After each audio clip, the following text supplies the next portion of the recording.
네, 반갑습니다. 함께 또 예배학을 가르치고 또 함께 살펴볼 한 학기 동안 살펴볼 한성수 목사라고 합니다. 우리가 함께 또 예배학에 대한 것들을 공부해 나갈 때 하나님 앞에 어떤 예배를 드려야 하는지 발견하는 또 저와 여러분 되기를 소망합니다. 첫 번째 장 기독교 예배에 대한 기초적 이해를 먼저 살펴보도록 하겠습니다. 우리 예배학을 공부하는 목적이 뭐냐 이렇게 묻는다면 아마도 하나님 앞에 우리가 어떤 예배를 드려야 하느냐, 또한 어떤 예배가 참된 예배냐, 여기에 대한 궁금증들이 참 많습니다. 근데 성경 어디를 봐도 정확하게 예배하기보다 예배하기 이런 거다라는 정의라는 것들을 명확하게 이렇게 가르쳐 주지는 않는다는 겁니다. 그러나 일반적으로 이 성경에서 가르쳐주는 예배의 기본 목적, 또 방법, 근거로 이 예배 역사가 이루어져 왔다는 걸 우리가 깨닫게 됐는데, 우리가 한번 이 한 학기 동안은 이 예배의 역사가 어떻게 되었는지, 그리고 그 성경 안에서 예배의 모든 것들 속에 하나님이 어떻게 이들을 말씀하시고, 또한 그 예배라는 것들이 이 성경에는 어떻게 표현되어져 있는지 우리가 한번 예배의 방법을 통해서 살펴보도록 하겠습니다. 우리가 하나님께서 원하시는 이 예배의 방법을 체계적으로 또 학문적으로 실천하고, 또 하나님께서 기뻐하시는 예배를 올려드릴 수 있는 또 저와 여러분 되기를 주의 이름으로 축원합니다. 첫 번째 질문, 그럼 왜 기독교는 예배를 말할까? 기독교에서 가장 중요하게 보는 것들 중 하나가 예배입니다. 예배. 인간이 있는 곳에는 언제나 문화가 형성되죠. 근데 그 문화는 그 민족의 인종과 자연과 언어와 또 기타 요소에 따라서 다양한 형태로 표출이 되는데, 그 중에서 종교라는 건 바로 문화의 핵심이다라고 말할 수 있습니다. 이런 차원에서 종교학자 리니안 스마트는 이렇게 얘기했어요. 모든 인간 역사와 초기 인류의 숨겨진 문화들 너머에는 언제나 인간의 삶을 흠뻑 적셔놓은 듯한 생명과도 같은 것이 있다. 바로 그것이 종교다. 이렇게 말했습니다. 역사적으로 종교라는 건 언제나 시대의 부산물이 아니라 문화의 본질로 한 시대의 역사를 이끌어가는 구심점이 되었습니다. 그렇기 때문에 바르지 못한 종교가 때로는 나라 안에 권력에 붙어서 권력층에 의해서 권세나 영화 이런 걸 누리기도 했던 일들이 이 내려오는 역사 속에는 또한 잘못된 부분으로 나타나기도 합니다. 이로 인해서 종교가 역사의 주인으로 미래를 지배하지 못했던 게 사실입니다. 그렇기 때문에 종교의 바른 선택이라는 건 한 민족의 역사와 한 개인의 운명을 결정지을 수도 있는 아주 가장 중요한 요소 중에 또 하나라는 걸 깨닫습니다. 그래서 많은 사람들이 자신의 생애에서 의지하고 앞으로 나아가야 할 자기 종교를 발견하는데 대단한 관심을 기울이고 또 거기에 초점이 맞춰 있는 걸 보게 됩니다.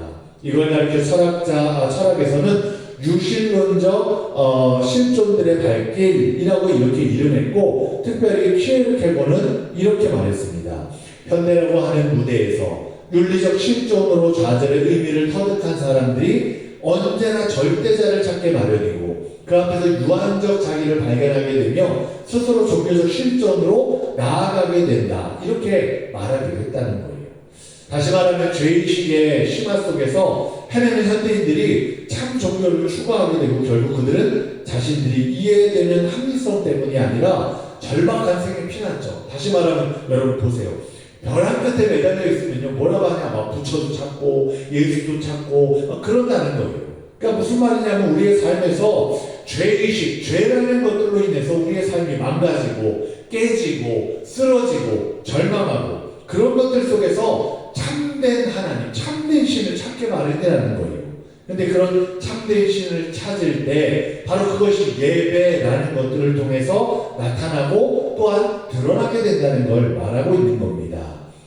그래서 기독교는 이 인생의 목적을 기독교만이 설명해 줄 수 있다는 뜻을 여기 안에는 내포하고 있어. 왜냐? 다른 종교들도 예배를 말하죠. 다른 종교들도 구원을 말합니다. 근데 궁극적으로 이 진리의 구원, 다시 말하면 생명의 구원으로 나아갈 수 있는 건 기독교밖에 없다는 거예요. 그래서 그 기독교가 추구하고 있는 구원의 종교, 바로 주님 앞에 그 일들을 이루는 바로 역사가 되기 때문에 바로 그와 같이 이야기합니다. 구원이란 죽음의 현장에서 아우성치는 사람 또는 죽어버린 사람을 구출하여 영원한 생명의 세계로 인도한다는 뜻을 가진 단어입니다. 기독교는 죄의 대가로 죽어가거나 삶을 포기해버린 사람들을 창조주 하나님이 외면하지 않으시고 또 예수 그리스도로 성육신하여 인간의 역사 속에 들어와 인간을 영원한 세계로 구원시킨다는 사실을 믿는 종교. 그래서 믿음의 종교예요.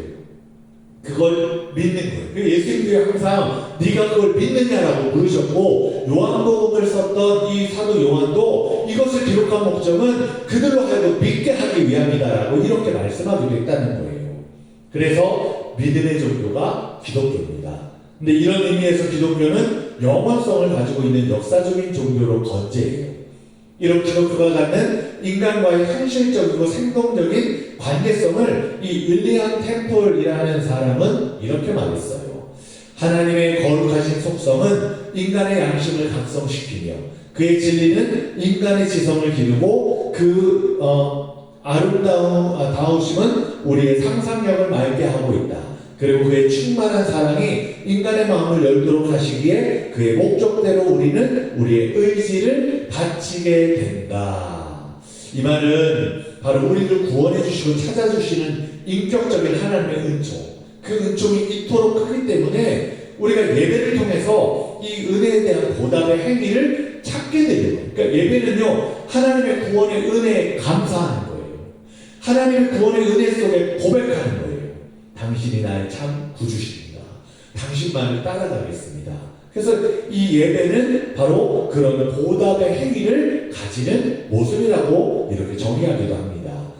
타종교에서 말하고 행해지는 예배는요, 하나의 의식을 위한 인간의 욕구 충족을 위한 절차. 다시 말하면 그걸 통해 충족을 해요. 내가 이렇게 했으니까, 내가 이렇게 잘 정말 이렇게 신에게 재물을 드리고 신에게 정성을 드리고 이렇게 했으니까 내가 잘 될 거야. 이런 식으로 이런 사람들은 하나의 의식 이런 것들에 집중을 한다는 겁니다. 근데 기독교의 예배는 전인격적인 감격 속에 자신이 받은 거대한 은총의 주인 앞에 나와 구원의 은총에 감사하고 보답을 표현하는 거예요. 그러니까 너무 감사해서 예배드리는 거예요. 너무 감사해서 주님 앞에 예배를 통해서 주님을 고백하는 거예요. 그래서 이 타종교에서 말하고 있는 예배와 또 기독교에서 말하고 있는 예배의 차이점은 여기에 있다는 걸 깨닫게 됩니다. 그래서 기독교의 예배는 어떤 종교 의식과도 비교할 수 없는 아주 독특한 의미를 가지고 있습니다. 이 의미의 내용을 이해하고 또 경험한 그리스도인들이 기독교 예배의 참 진수를 맛볼 수 있다는 걸 깨달아요. 그럼 예배라는 말의 뜻이 뭘까? 두 번째 질문이에요. 예배라는 말은 우리말로 신을 신앙하고 숭배하면서 그 대상을 경배하는 행위, 그 양식, 이렇게 말할 수도 있습니다. 이게 사전적인 정의입니다. 기독교의 경전에도 성경에서는 예배라는 말이 사용되었던 이 시대적 형편, 상황, 그런 것에 따라서 표현의 차이가 약간 있기는 하지만 그 내용적인 걸 보면 거의 일치하는 걸 보게 돼요. 그럼 먼저 구약 안에서 예배의 전체적인 의미를 한마디로 표현하는 단어, 이것을 찾아보려고 하면 어떻게 보면 하나로 찾아볼 수는 없어요. 그렇지만 비슷한 이 어휘적인 것들이 예배를 드러내고 예배라는 것들을 지칭하는 그런 비슷한 그런 어휘들을 다양하게 사용하고 있는데 그것들을 살펴볼 수가 있습니다. 그 중에 첫 번째, 구약에서는 두 가지 의미 크게 보고 있는데 첫 번째는 아바드라는 이런 히브리어예요. 이 말은 봉사 또는 섬김이라는 뜻을 가지고 있는데 영어에서는 이것을 서비스라고 말하기도 합니다. 바로 섬김, 서비스, 하나님 앞에 우리가 봉사하는 것, 섬김으로 나아가는 것, 이게 예배라고 정의하는 거예요. 그래서 아바드라는 어휘에서 이 서비스라는 말이 오게 되었다는 걸 보게 돼요. 두 번째는 샤하라는 말인데 바로 이 말을 굴복하다 또는 자신을 엎드리는 이라는 뜻의 말입니다. 숭배, 순종, 봉사, 종교적인 개념, 이것이 여기 안에 들어있는 말인데 이 개념은 예배드리는 사람들의 마음과 몸가짐에 대한 존경하는 태도에 집중하는 의미를 가지고 있어요. 그래서 머리를 숙여 경배했다, 또 때로는 엎드려 경배했다. 그런 표현들이 이런 구약의 말씀 속에 여러 부분에서 찾아볼 수 있어요. 보세요. 창세기 24장 26절 우리가 압도합니다. 이에 그 사람이 머리를 숙여 여호와께 경배하고 아멘. 출애굽기 4장 31절 백성이 믿으며 여호와께서 이스라엘 자손을 찾으시고 그들의 고난을 살피셨다 함을 듣고 머리 숙여 경배하였더라. 출애굽기 34장 8절 모세가 급히 땅에 엎드려 경배하며 바로 여기에 나오는 엎드려 경배했다. 때로는 머리를 숙여 경배했다. 이런 표현들이 바로 샤하라는 말의 뜻을 가지고 있다는 걸 보게 됩니다. 이렇게 예배에 대한 두 대표적인 어휘가 나타내고 있는 뜻을 살펴보면 이 두 가지 의미가 있습니다. 첫 번째, 곧 모든 인간은 하나님 앞에서 자기의 자주성을 버리고 그의 뜻을 따르며 섬겨야 할 존재라는 사실을 이야기합니다. 여러분, 우리가 하나님을 섬기는 자가 되어야 돼요. 예배는 섬김이에요. 하나님 앞에 우리의 모든 것들을 엎드리는 거예요. 경배드리는 거예요. 올려드리는 거예요. 그리고 두 번째는 경배와 순종이 그 생활이 예배자들의 주된 삶의 근원이 되어야 한다는 걸 깨닫는 거예요.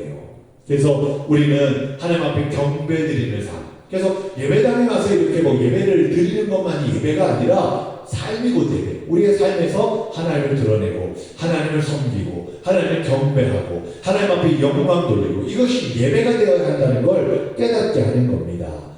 그럼 헬라어로 이렇게 신약 성경 안에는 오늘 우리가 사용하고 있는 예배라는 단어가 어떻게 설명되고 있을까? 그에 해당하는 어휘를 우리가 쉽게 찾아볼 수 있는데 첫 번째는 바로 이 예수님께서 광야에서 사탄의 유혹을 받으셨을 때 사용했던 표현이거든요. 사탄이 예수님께 자신 앞에 엎드려 경배해라 라고 이 경배라는 말을 이야기합니다. 이건 프로스키네오라는 말로 바로 주 너의 하나님께 경배하고 다만 그를 섬겨라 라고 말씀하시는 마태복음 4장 10절 말씀에 나오는 이야기예요. 여기 말씀 속에 경배라는 단어가 바로 프로스키네오라는 말로 표현됐는데 이 말의 뜻은 존경의 표시를 하면서 절하다 또는 굽어 엎드리다 또 입맞추다라는 뜻까지도 여기 안에는 들어가 있습니다. 이 말은 지상의 통치자들에게 신체적으로 굴복 또는 순종한다는 의미를 지닌 말이기도 합니다. 당시 헬라어를 사용하는 사람들에게는 이 단어가 아주 보편적으로 사용되었던 단어였습니다. 그래서 신약에서는 이 단어가 약 24번이나 사용된 걸 찾아볼 수 있습니다. 그럼 두 번째로는 어떤 단어가 나오냐? 섬김, 바로 라트레이아라는 이 단어가 예배라는 말과 동일시하게 나오고 있는 걸 보게 돼요. 이건 예수님께서 유혹하는 사탄에게 다만 그분만을 섬겨야 한다, 섬겨라 이렇게 말씀하셨던 것에서 최종적으로 선언하실 때 사용되었던 말씀 중에 있는 단어예요. 섬김, 바로 이 라트레이아라는 단어입니다. 그래서 이것을 이야기하고 있는 여기 하는 뜻을 내포하고 있는 의미는 종으로서 자신의 상전만을 섬겨야 할 신분을 확인시켜줄 것. 그러니까 우리가 어떤 존재라는 걸 예배를 통해 깨닫는 거예요. 여러분, 예배는 뭐예요? 하나님 앞에 우리가 어떤 존재라는 걸 깨닫는 거예요. 하나님의 자녀, 또 하나님이 부르시는 종, 또 하나님이 우리를 통하여 영광 받으시고 찬송 받으실 분이라는 걸 예배를 통해 우리가 깨닫고 바로 그렇게 고백하는 거예요. 그래서 오늘날 성직자들이 가르쳐 주의 종이다라고 말하는 이유도 바로 이 언어적인 주역이 여기서부터 오는 겁니다. 바로 라트레이아, 내가 하나님 앞에 섬기는 자로 종으로 가는 자 이렇게 말하고 있는 모습이 바로 라트레이아라는 말 안에 들어있는 모습이에요. 그 외에 예배로 사용된 리아투르기아라는 단어도 있고요. 이건 일반적으로 예전, 의식 이런 것들을 이야기합니다. 사역 이런 것들을 이야기해요. 그래서 리투르기아라는 단어가 백성을 위하여 일한다 라는 뜻을 말하기도 하고 이 단어는 소국가였던 아테네를 위하여 수행되었던 일반적인 임무에 사용되었던 단어예요. 그래서 여기서 사역이라는 말들도 이야기하는 것처럼 어떤 임무, 우리가 예배를 드리는 건 하나님 앞에 당연하게 해야 할, 하나님은 예배 받으시기 원하시는 분이에요. 하나님은 그 예배를 통해 우리의 존재 가운데 역사하시는 분이에요. 그래서 예배는요, 우리가 감당해야 할 사역이에요. 우리가 감당해야 할, 하나님 앞에 드려야 할 당연한 바로 일들이에요. 그래서 이것을 바로 레투르기아라는 말로 이야기했다는 걸 보게 됩니다. 그래서 레투르기아라는 말은 그리스도인들이 믿음과 순종으로 하나님께 바치는 봉사의 의미가 담겨져 있고, 이 단어는 제사장의 직무, 또 누가복음 1장 23절 이런 부분들을 통해서 나오고 있는 것들을 보게 돼요. 그러면 끝으로 영어 성경에서는 뭐라고 표현하고 있느냐? 워십, 우리 많이 들어보셨죠? 워십이라는 말이 예배라는 말로 표현되었던 걸 보게 됩니다. 그래서 NIV 성경이나 KJV 성경 이런 성경들을 보면 이 워십이라는 말, 바로 이런 부분들이 바로 거기 안에서 번역되어서 표현되었던 것들을 보게 됩니다. 근데 이 워십이라는 말은 앵글로색슨어인 바로 워십, 이런 워십 이렇게 라는 말에서부터 파생된 말인데, 이 말은 두 가지 단어가 합쳐진 말이에요. 무슨 말이냐? 바로 워스, 가치라는 말과 쉽이라는 말은 신분이에요. 그러니까 무슨 말이에요? 존경과 존귀를 받을 가치가 있는 자에게 드리는 예배가 워십이에요. 워십. 그렇기 때문에 하나님은 바로 존경과 존귀를 받을 만한 가치가 있는 분이라는 걸 고백하는 게 예배입니다. 하나님께 최상의 가치를 돌리는 게 예배라는 거예요. 이런 표현을 성경의 여러 곳에서 찾아볼 수 있는데, 예를 들면 시편 기자가 여호와의 이름에 합당한 영광을 돌리며 라고 이렇게 말하면서 시편 29편 2절에 이렇게 말씀하지 합동합니다. 여호와의 이름에 합당한 영광을 돌리며 거룩한 옷을 입고 여호와께 경배할지어다. 아멘. 이렇게 표현된 건 요한계시록에 또한 죽임을 당하신 어린 양이 능력과 부와 지혜와 힘과 존귀와 영광과 찬송을 받으시기에 합당하다라고 표현되었던 이 부분 속에서도 바로 그대로 드러나고 있습니다. 여기 표현에서도 바로 하나님 이상의 가치 있는 분은 생각할 수 없다라는 걸 가르쳐주는 거예요. 그래서 안셀롬은 그렇게 말했죠. 하나님 이상의 가치 있는 분은 생각할 수 없다. 여러분, 그렇기 때문에 오늘 우리가 정말 주님 앞에 가장 귀한 가치를 드리는 예배를 드리시기를 주의 이름으로 축원합니다. 오늘날 우리 예배 현장은 하나님께 영광과 존귀를 드리는 시간과 장소, 또한 그것을 정의하는 것을 예배라는 말, 용어들 이런 것들을 통해서 우리가 알 수 있어요. 그러면 세 번째, 예배의 내적 의미가 뭐냐? 앞에서 우리가 예배에 대한 용어들의 뜻이 서로 공통점을 내포하고 있는 걸 발견할 수 있거든요. 즉 예배의 대상 앞에서 한 인간은 자신의 인간적인 요소를 다 버리고 그 대상의 뜻을 따라간다 라는 표현들, 거기다 예배의 대상을 경외하고 그 앞에 섬기는 존재로 나아간다 라는 뜻을 여기 안에는 공통적으로 포함하고 있다는 걸 보게 됩니다. 로버트 레이버 교수는 그에 져서 오라고 우리 함께 예배하자라는 것들에서 성경에 나타난 예배 용어들의 뜻을 다음과 같이 종합해서 이야기했어요. 첫 번째, 기독교 예배는 신실한 그리스도인이 하나님의 영화로우신 존엄성을 인식하고 살아있는 하나님 앞에 자신을 굽어 엎드리는 것이어야 한다라고 말했어요. 이때 비로소 인간은 하나님께 경외와 찬양과 감사와 존귀를 드릴 수 있다는 사실을 지적했던 거예요. 무슨 말이에요? 우리가 하나님 앞에 어떻게 해야 돼요? 이 존엄성을 인식하고 하나님의 가치를 인식하고 하나님 앞에 자신을 굽어 엎드려서 나가야 한다는 거예요. 두 번째는 뭘 얘기하죠? 예배자들은 예수 그리스도가 보여주었던 대로 순종하는 종의 자세로 하나님께 자신을 내어놓는 것이어야 한다라고 이렇게 말하고 있어요.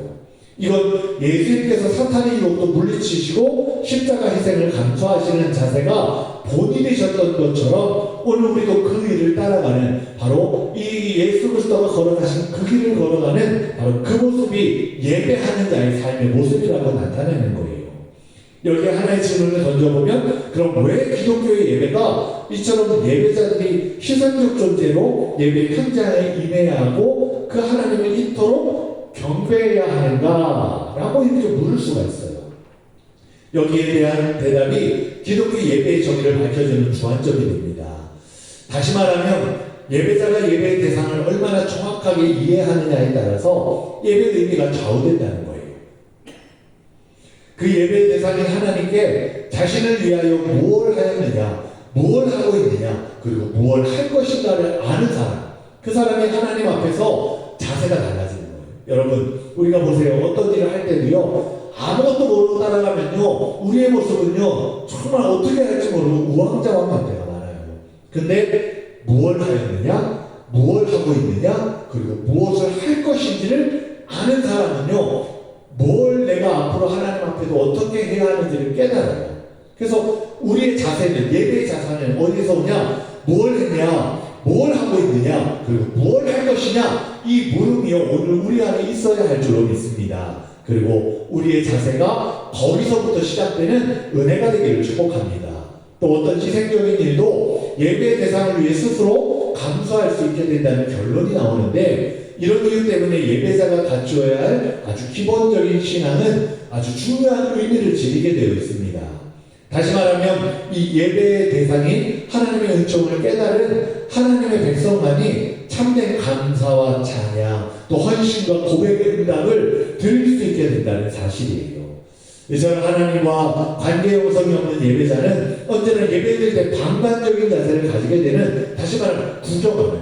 옛날에 예배는요, 여러분, 드리는 게 아니라 정말 참여하는 게 아니라 그냥 구경하는 거였어요. 실제로 중세시대의 예배를 보면요, 이 라틴어 예배를 드렸습니다. 그러니까 앞에서 이 신부가 라틴어를 가지고 예배 집전을 하거든요. 근데 앉아서 있는 사람들은요, 전혀 못 알아들어요. 뭔 말을 하는지도 모르고, 어떤 말씀을 전하는지도 모르고, 그 기도문을 막 올려드릴 때도 그냥 그게 그 사람들은 구경하는 거. 와, 오늘 신부님이 발음이 참 좋네. 오늘 신부님이 참 잘하시네. 그냥 구경하는 거예요. 그러니까 예배가 뭐냐? 그들에게는요, 구경하는 거였다는 거예요. 근데 예배는 구경하는 게 아니에요. 예배는요, 참여하는 거예요. 예배는요, 내가 그 중심이 돼서 하나님 앞에 신앙을 고백하는 거예요. 그렇기 때문에 이 예배 속에서 구경하는 자가 아니라, 이 예배 방관자가 아니라 직접적으로 하나님과 교통하고 그 예배의 중심을 이끌어가는 하나님 앞에 예배드리는 예배자가 되어야 한다는 걸요, 주님이 말씀하시는 거예요.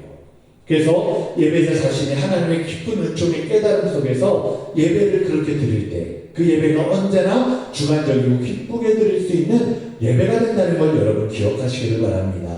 이거를 허스터블은 이렇게 말했어요. 기독교 예배란 하나님과 그 백성 간의 대화다. 대화. 예배는 대화예요. 대화. 하나님이 나에게 뭘 말씀하실까? 오늘 뭘 이야기하실까? 그래서 예배가 왜 대화냐? 여러분, 찬송 부르면서도 하나님 말씀이에요. 이게. 그 찬송이 우리에게 직접적인 고백이에요. 하나님이 우리를 만지시는 은혜예요. 거기다가 하나님 말씀도 마찬가지죠. 우리가 필요한 것들을 집어서 이야기해 주시고 우리에게 가르쳐 주시는 거예요. 그리고 우리가 어떻게 신앙 고백을 드리잖아요. 그건 뭐예요? 대화예요. 대화. 하나님 앞에, 하나님 나도 그렇게 의대로 살겠습니다. 내가 이제 하나님 백성으로, 하나님 자녀로 여기에 나왔습니다. 고백하는 거예요. 고백하는 거. 그리고 주님 앞에 그렇게 아멘 아멘 하면서 함께 참여하고 함께 고백하고 그렇게 나아가는 바로 이야기라는 걸 보게 돼요. 그래서 이 헉스터블이 얘기한 것처럼 기독교 예배란 하나님과 그 백성 간의 대화다라고 이렇게 볼 수 있어요. 은총과 응답이라는 대화적 관계는 기독교만이 가지고 있는 생명력 있는 바로 예배의 내용이라고도 우리가 살펴볼 수가 있어요. 그래서 지글러는요, 이렇게 말했어요. 기독교의 예배는 그리스도이신 예수님 안에 나타난 하나님 자신의 인격적인 계시에 대한 인간들의 인격적인 신앙 안에서의 정성 어린 응답이라고 말했어요. 여기서 말하는 은총과 응답의 대화적 관계를 수평적인 관계로 해석해서는 안 돼요. 이건 원칙적으로 수직적인 관계였어. 다시 말하면 하나님이 우리에게 계시를 통하여, 때로는 말씀을 통하여, 하나님이 주시는 감동을 통하여 우리에게 주시는 이 직접적인 수직적인 그런 관계가 의미적인 것들로 이야기해요.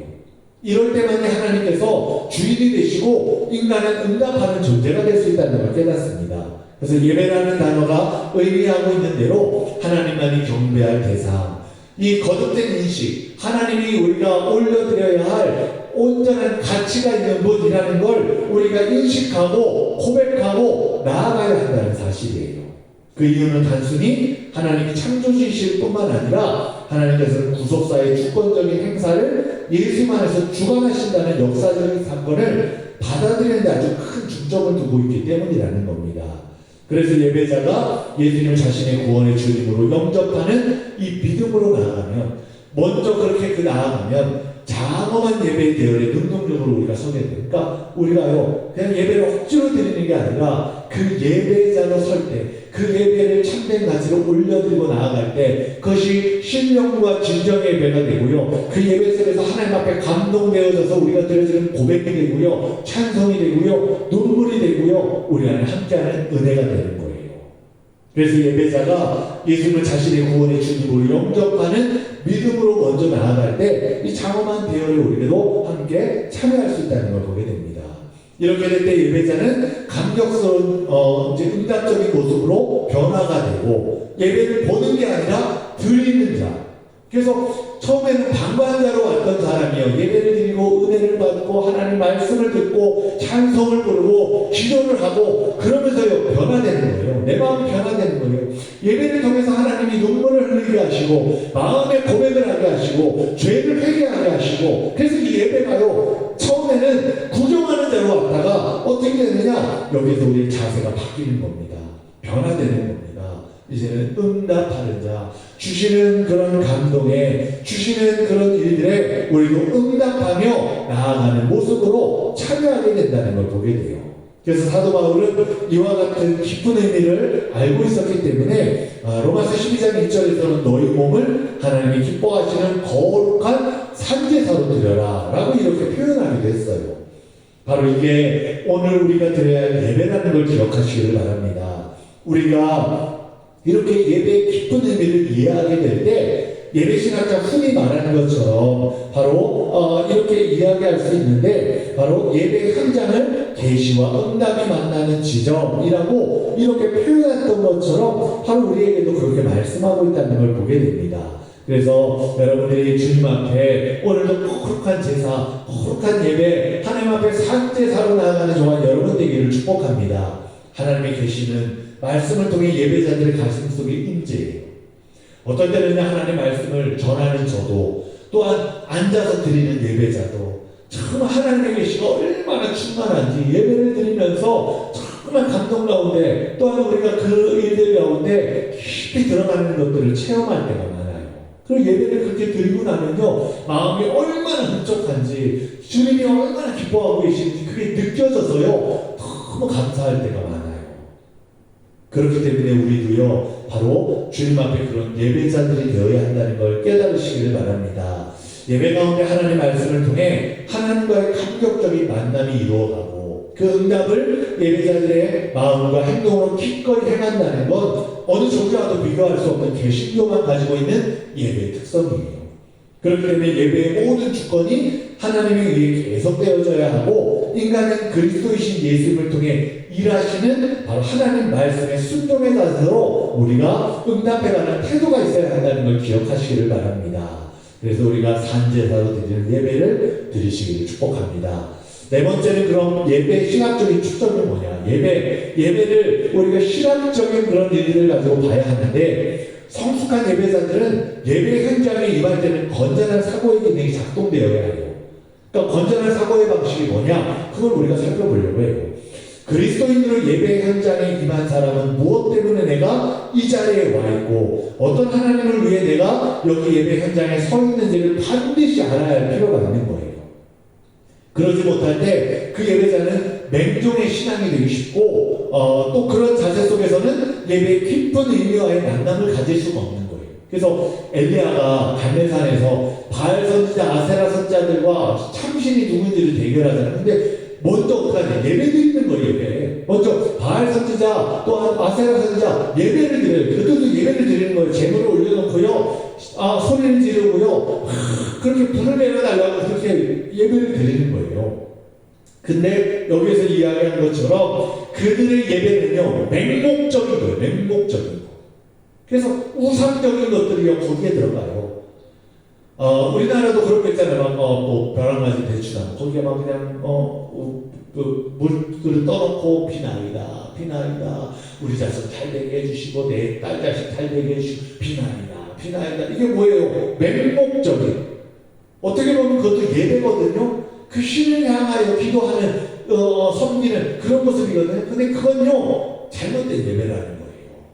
왜냐? 어디를 향하느냐가 다르고, 또한 이와 같이 정말 우리가 이 예배 현장 속에서 건전한 사고의 기능이 아니라 내가 원하고 내가 바라고 이런 것들 속에서 나아가는 잘못된 바로 맹목적인 신앙이 되기 쉽기 때문이에요. 근데 보세요. 바알 선지자 아세라 선지자 그렇게 예배를 드리는데 전혀 변화가 없어요. 근데 이번에 어떻게 합니까? 엘리야가 어떻게 합니까? 엘리야는요 제단부터 수축했어요. 하나님 앞에 예배 제단이 다 무너졌거든요. 예배 제단이 무너졌다는 건 그만큼 백성들이 예배를 드리지 않았다는 거예요. 얼마나 예배를 드리지 않았으면 예배 제단이 다 무너져가지고 훼파됐겠습니까? 근데 엘리야는 제단을 쌓아요. 제단을 쌓고 거기에 나무를 올리고 거기다가 재물을 올리고, 그리고 더 중요한 건 거기서 어떻게 하나님의 역사를 바라면서 하나님 앞에 자기가 가지고 있는 물 12동이를 거기다가 다 붓는 거예요. 그렇게 물을 다 부어서 고랑까지 생길 적으로 만들어 놨을 때 하늘을 향해 기도를 하죠. 뭐라고 기도합니까? 하나님, 당신을 보여주세요. 이 백성들이 믿을 수 있도록, 이 백성들이 살아계신 하나님을 깨달을 수 있도록 하나님 보여주세요. 그래서 엘리야의 기도는요 이 목적성이 달라요. 엘리야의 기도는요 참신 하나님, 그 하나님을 보여주세요. 나타내주세요. 그 하나님이 정말 살아계시다는 걸 드러내주세요. 이런 기도였고 그런 예배였어요. 놀라운 건요 그때 하늘에서 불이 떨어져서 그 모든 재물들을 불사르고 거기에 막 물을 막 부어가지고 도랑까지 생긴 그 물들을 다 핥았다라고 말씀하고 있는 거예요. 그렇기 때문에 우리의 예배가 이와 같이 온전한 바로 건전한 사고의 기능을 가지고 하나님이 원하시는 하나님 앞에 우리가 드려야 할 예배를 드릴 수 있는 자가 되기를 축복합니다. 그래서 예배자는 예배 가운데서 생각되어져야 할 신학적인 축적들, 거기에 대한 정책적인 이해를 필연적으로 가지고 있어야 돼요. 단순히 예배의 장소에서 찬송 부르고 기도에 동참하고 설교 듣고 이게 기독교 예배의 전체적인 의미가 아니에요. 이것을 통해 경험되어지지만 이것이 무엇으로 궁극적으로 무엇으로 나아가게 하느냐, 어떻게 우리를 살아가게 하느냐, 여기에 초점이 있는 거예요. 그래서 예배 신학자는 신앙이 없는 예배는 감상적이고 유약하게 된다라고 말하기도 했습니다. 그렇기 때문에 예배와 신앙은 함께 결합되어져야 돼요. 바로 그 일들 속에서 그리스도인들의 믿음이 유도되고 신앙생활과 생동력을 가질 수 있는 게 예배와 신앙이 함께 갈 때 바로 그렇다는 거예요. 그렇기 때문에 오늘의 예배자들은 최대한 다음 몇 가지 신학적인 문제들에 대한 기본적인 이해를 필요로 가지고 예배를 드리는 자가 되어야 해요. 첫 번째, 예배의 대상자이시며 역사의 주관자이신 하나님에 대한 정확한 이해가 있어야 돼요. 그러니까 누구한테 예배를 드리냐, 이게 중요하잖아요. 누구한테 예배를 드리냐가요 우리의 예배 방향성을 의미하거든요. 예배의 대상자이고 역사의 주관자이고 하나님이 어떤 분이냐에 대한 정확한 이해가 있어야 돼요. 성경에서 예배 장소란 하나님의 현존이 가장 뚜렷하고 하나님의 백성들과의 만남의 역사가 발생되는 곳이 예배 장소였어요. 그래서 구약에서는 이제 성막 안에 있는 성소, 거기 안에서 너와 내가 만나리라 주님 말씀하시고 임재가 있는 곳이었거든요. 그래서 이 성막으로 사람들이 예배를 드리러 왔어요. 거기에 임재가 있고 현존이 있기 때문이에요. 이때 그의 백성들에게 스스로 보여주시고 명령하신 것을 계시라고 하는 거예요. 계시가 뭡니까? 스스로 보여주시고 명령하신 것. 그래서 여러분 하나님의 계시가 있어요. 하나님이 보여주셨어요. 하나님이 보여주시지 않으면 알지 못해요. 하나님이 알려주시지 않으면 우리 깨닫지 못해요. 그래서 우리에게는요 반드시 예배 가운데 계시의 말씀이 있어야 돼요. 계시의 일들이 있어야 돼요. 하나님 보여주시는 일들이 나타나야 된다는 거예요. 그런데 그 계시로 끝나는 게 아니라 예배는 바로 계시와 응답을 통해 이렇게 주님 앞에 나가는 거예요. 응답이 뭐예요? 응답은 거기에 대한 인간의 행동. 하나님이 가르쳐 주시잖아요. 우리가 어떻게 살지를 가르쳐 주시잖아요. 하나님이 하나님 백성 되는 자는 이렇게 살아야 한다. 우리가 예배를 통해 깨닫게 하시잖아요. 그러면 우리는 그렇게 살기 위하여 응답하는 거예요. 그렇게 살기 위하여 세상에 나가 그렇게 일들을 실제 그게 응답이에요. 그래서 계시와 응답을 가장 실감할 수 있는 현장이 예배하는 곳, 예배의 일들이에요. 특별히 그리스도이신 예수를 통한 성육신의 사건과 구속사건 그리고 부활의 사건 속에서 보여주신 이 구원의 은총은 너무나 뚜렷한 계시고 그리고 구속받은 인간들로부터 감격적인 응답을 받으시기 때문에 가장 합당한 거예요. 감격적인 응답을 받으신다. 이게 참 중요하죠. 주님이 우리가 감화 감동 받잖아요. 우리도 하나님 앞에 올려드리는 것들 속에 주님 주시는 임재의 은혜 속에 감동을 받고 또한 우리도 주님을 흡족하게 해드리고 주님을 기쁘시게 해드리고 예배가요 주님 기쁘셔야죠. 예배가 나만 쫓아오 드리는 게 아니잖아요. 예배는 가장 가치 있는 분에게 우리들을 고백하는 거잖아요. 그러니까 주님이 기뻐하시는 거예요. 주님이 기뻐하시는 예배를 드리시기를 소망합니다. 그렇기 때문에 예배자는 자신의 과거와 현재, 미래를 하나님의 은총과 결부시키고 그 인격적 하나님과 만남을 형성한 사람만이 참다운 예배 정신을 깨달을 수 있습니다. 하나님이 기뻐하시는 응답의 예배, 여러분 저와 여러분이 그렇게 들으시기를 축복합니다. 두 번째, 오늘도 우리가 간격 없이 하나님을 아버지라고 부르면서 예배 현장에 설 수 있도록 하신 그리스도 예수님에 대한 이해가 있습니다. 첫 번째 누구에 대한 이해였어요? 하나님. 그분이 누구냐? 하나님 앞에 우리가 예배드릴 분이 누구냐? 그 하나님에 대한 이해. 두 번째는 뭐예요? 바로 그 하나님께로 갈 수 있게 하고 하나님을 알 수 있게 하는 그 예수님이 누구시냐? 예수님에 대한 이해가 있어야 되는 거예요. 예배하는 그리스도인이 예배를 드려야 할 당연성과 그것을 지속하려는 의지를 가져야 한다는 건 너무나 당연한 일이에요. 그렇다면 어떤 사람이 예배드리려고 하는 강력한 의지를 가질까? 그건 바로 복음과 연결된 사람. 복음으로 주님 앞에 나아가는 사람. 이런 사람이 예배드리는 자예요. 바로 복음은 예수 그리스도. 성경은 분명히 말씀해요. 예수 그리스도의 세계라. 이 복음의 말씀, 이것이요. 예수님이 우리 이 땅에 오셔서 구원자로 우리에게 전해주시는 천국 복음의 말씀이었어요. 우리가 성부 하나님을 찾을 수 있는 방법은 예수 그리스도 안에서만 찾을 수 있다고 말씀했어요. 요한복음 14장 6절 7절 말씀 합독합니다. 예수께서 이르시되 내가 온 길이요 진리요 생명이니 나로 말미암지 않고는 아버지께로 올 자가 없느니라.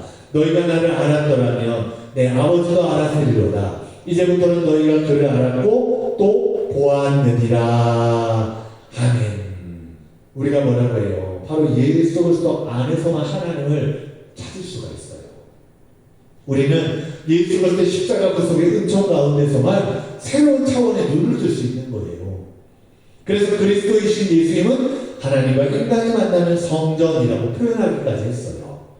그렇기 때문에 구약의 예배가 이 예배의 개념이 단순히 율법적인 규율과 제한성 속에서 드렸던 예배라면 신약의 그리스도 안에 드려지는 예배라는 건 하나님과 인간의 막힘없는 예배. 그래서 휘장이 찢어졌잖아요. 그게 육체라고 했거든요. 휘장이 찢어지고 이제는 누구나 다 주님의 임재가 있는 그곳에 들어갈 수 있어요. 옛날에는 대제사장도 1년에 딱 한 번 그것도 온몸에 피를 바르고 연기를 피우고 깜깜한 그 속으로 들어갔어요. 그러면서 주님 내가 죽은 자처럼 여겨주세요. 내 죄가 있는데 내 죄가 죽은 자처럼 여겨주세요. 그러면서 대제사장이 그 안으로 들어갔어요. 근데 휘장이 찢어졌어요. 원래는요 그 안에 들어간 사람은 죽어요. 죄가 있으면 죽어요. 우리는 들어갈 수 없는 존재예요. 근데 휘장이 찢어졌다는 건요 바로 예수로서 그의 육체를 통해 찢으셨어요. 그리고 이제는 예수 이름으로 가는 거예요. 예수 그리스도의 이름으로 그 보좌 앞으로 갈 수 있다고 주님 말씀하셨어요. 보혈의 피가 우리를 담대하게 그 보혈의 피가 이 예수 앞으로 예수님 앞으로 그 예수 그리스도의 이름으로 바로 하나님 앞으로 갈 수 있는 바로 은혜가 되었다라고 성경이 가르쳐주고 있는 거예요. 그렇기 때문에 우리가 예배라는 것들을 통해서 바로 예수 그리스도 안에서 그 이름을 가지고 바로 주님으로 인하여 나아가는 저와 여러분 되기를 축원합니다.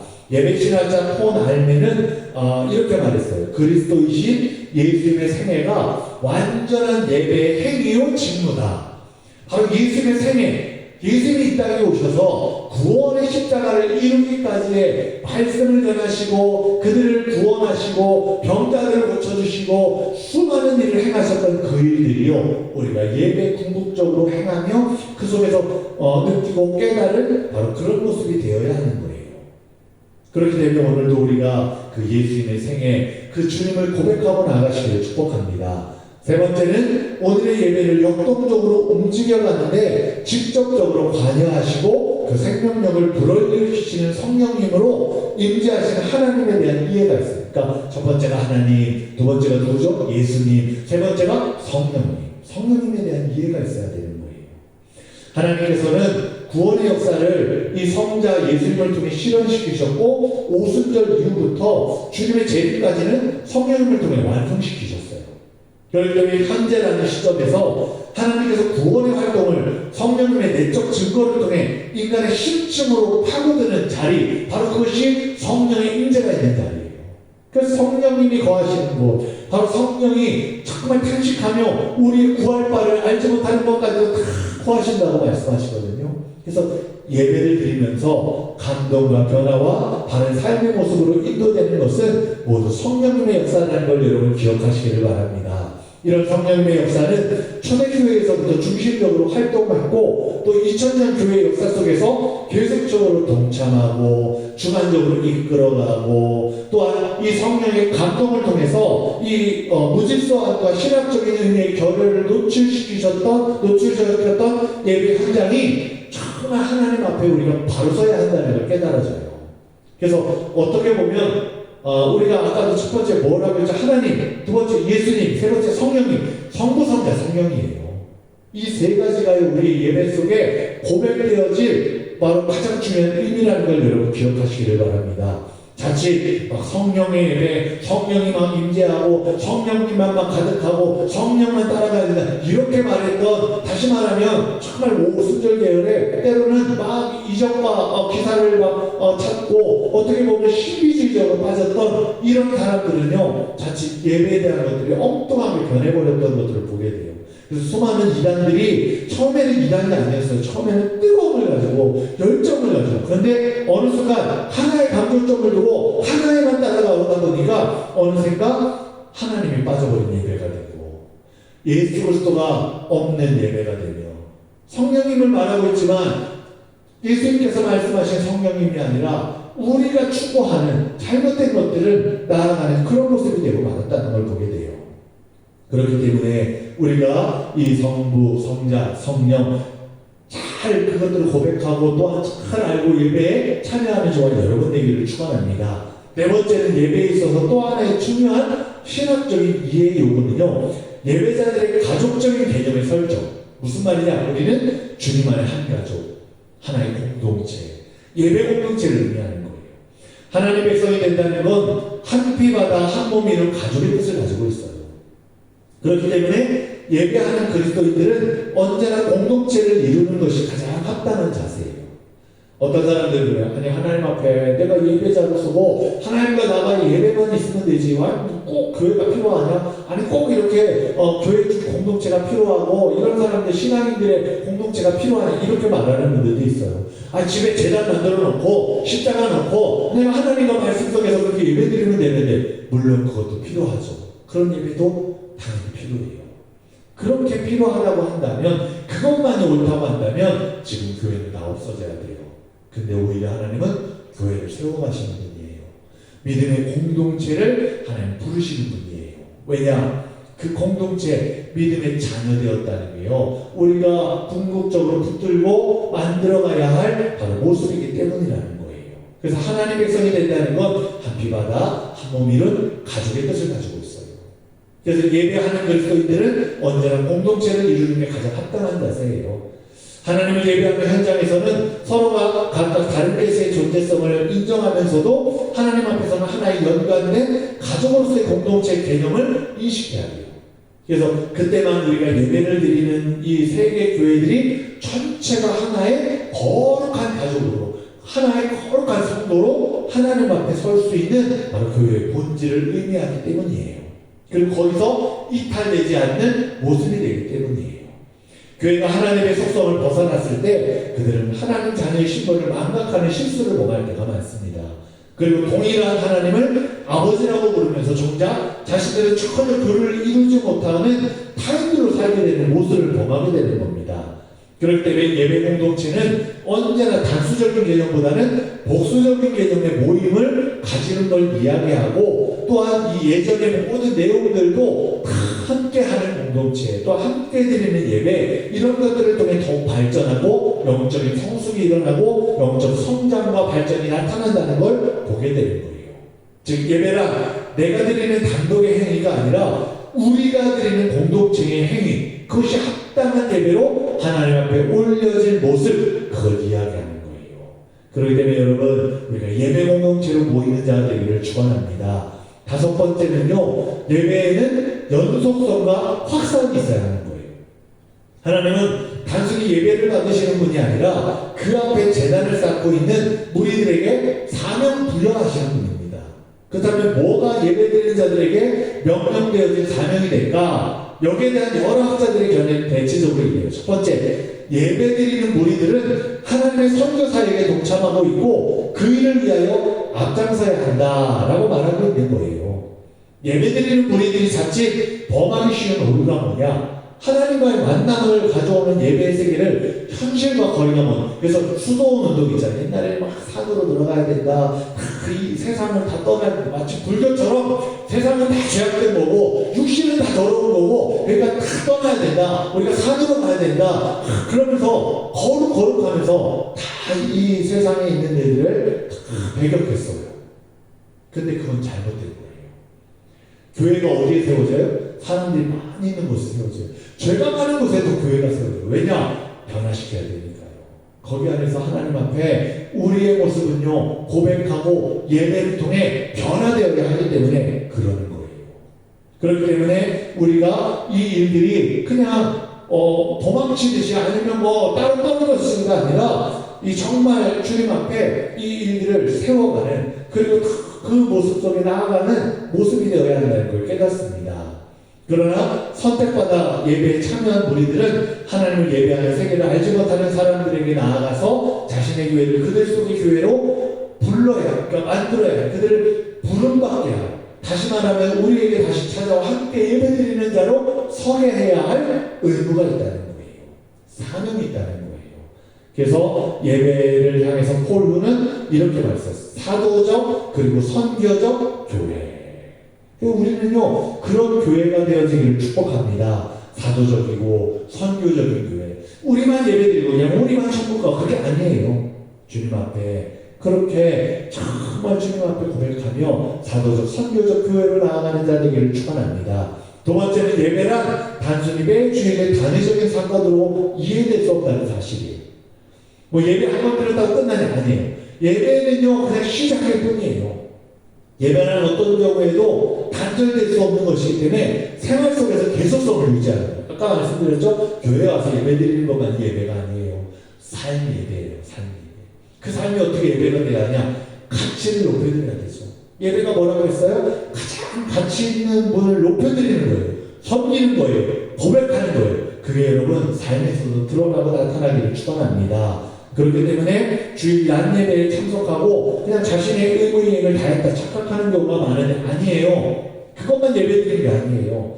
그렇게 예배드렸다면 그게 삶에서 실천되고 그렇게 살기 위해서 삶으로 끌고 가야 할 의무와 사명이 있다는 걸 말씀하는 거예요. 바로 예배는 공적 예배의 생활이 연속적인 관계로 우리의 삶에서 드러나고 나타나고 정말 그렇게 되어서 이 일들이 온 세계로 우리를 만나는 사람들에게 퍼져나갈 수 있는, 그래서 선교적, 사도적 교회라고 말할 수 있는 바로 그런 공동체가 되기를 주의 이름으로 축원합니다. 바로 그렇게 예배를 드리는 저와 여러분 되시기를 주의 이름으로 축원합니다.